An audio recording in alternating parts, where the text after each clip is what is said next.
Aye, this video is just a little basic manufacturing video.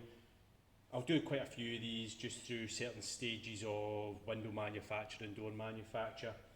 This one's just a wee quick one just to show how we install a standard Espag window lock and the handle on the sash. Rule of thumb,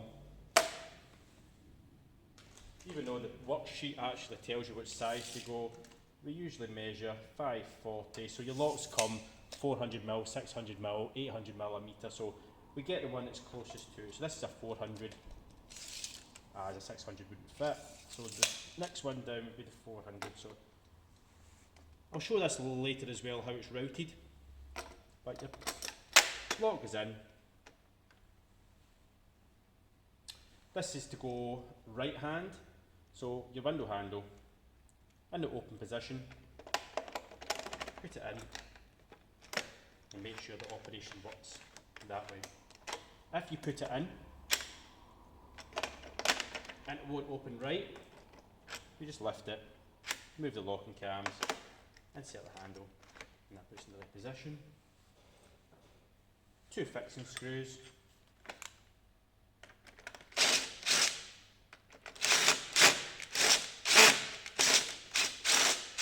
Don't lock it all the way before you put your screws in to fix the lock.